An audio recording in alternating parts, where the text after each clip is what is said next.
Assalamualaikum warahmatullahi wabarakatuh.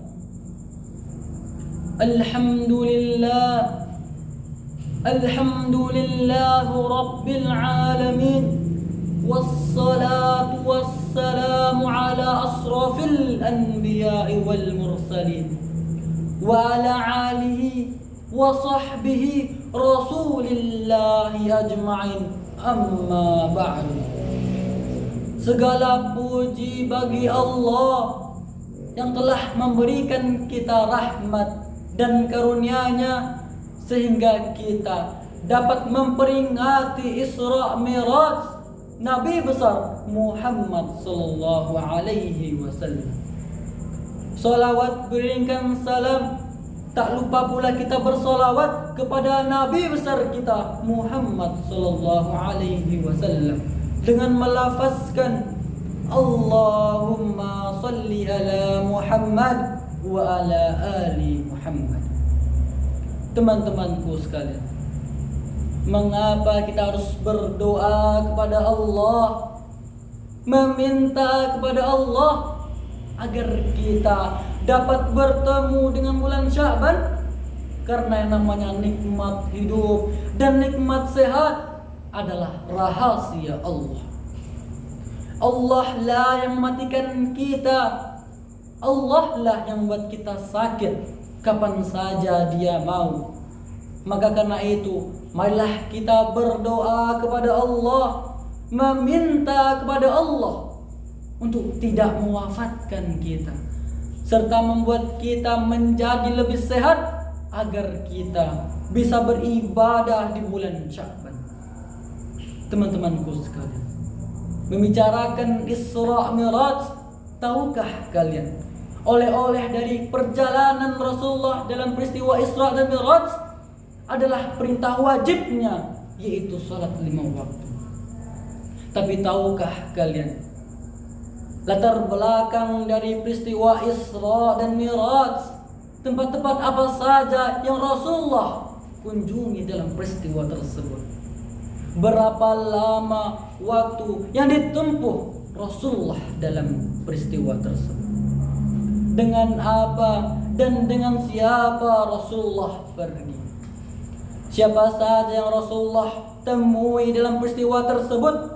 Dan yang terakhir adalah untuk bertemu siapakah Rasulullah pergi.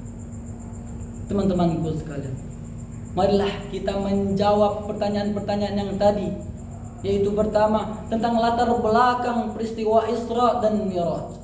Teman-temanku sekalian, jika kita membuka buku sejarah Islam, kita akan ketahui bersama, sebelum terjadinya peristiwa Isra dan Mi'raj, Rasulullah sedang mengalami kesedihan yang bertubi-tubi. Pertama, pamannya Abu Thalib yang selalu mendampingnya kemana saja Rasulullah pergi berdakwah, yang sentiasa melindungi Rasulullah dari serangan orang-orang kafir Quraisy, juga dipanggil kehadirannya oleh Allah Subhanahu wa ta'ala. Tidak lama setelah itu, istrinya yang tercinta, yang saat itu yang sangat Rasulullah cintai, yang sangat cantik, yang sangat setia mendampingnya dalam suka dan duka, istri yang telah memberikan Rasulullah 4 orang putri cantik dan soleha, juga dipanggil kehadirannya oleh Allah Subhanahu wa ta'ala. Teman-temanku sekalian, atas kematian 2 orang tersebut yang amat berarti dalam kehidupan Rasulullah, wajarlah bila Rasulullah mengalami kesedihan. Untuk mengobati kesedihan Rasulullah tersebut, Allah kemudian menjalankan Rasulullah dari kediamannya, dari Masjidil Haram ke Masjidil Aqsa.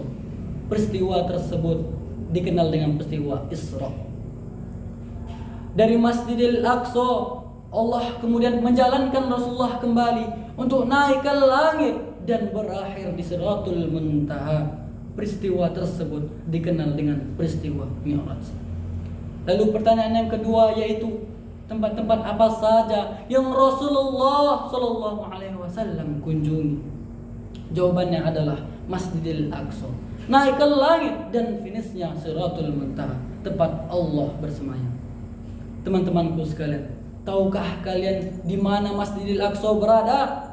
Jawabannya adalah di negara yang bernama Palestina. Lalu lanjut pertanyaan yang ketiga adalah berapa lama waktu yang ditempuh Rasulullah dalam peristiwa tersebut? Jawabannya hanya 1 malam. Bagaimana bisa hanya 1 malam? Karena jika Allah yang berkehendak, tidak ada yang tidak mungkin bagi Allah.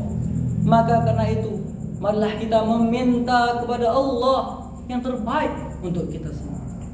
Lalu pertanyaan yang kelima adalah dengan apa dan dengan siapa Rasulullah pergi? Jawabannya adalah dengan kendaraan yang bernama Burak dan ditemani oleh malaikat Jibril. Lalu pertanyaan yang keenam adalah siapa saja yang Rasulullah temui dalam peristiwa tersebut? Jawabannya adalah para nabi dan rasul terdahulu dan para malaikat dan penghuni surga dan neraka. Lalu yang terakhir adalah untuk bertemu siapakah Rasulullah Shallallahu Alaihi Wasallam pergi? Tidak lain dan tidak bukan adalah kekasih hatinya, yaitu Allah Subhanahu wa Ta'ala. Dari pertanyaan terakhir tersebut, kita ketahui bahwa oleh-oleh salat fardu diberikan oleh Allah kepada Nabi besar Muhammad Sallallahu Alaihi Wasallam dengan komunikasi tatap muka.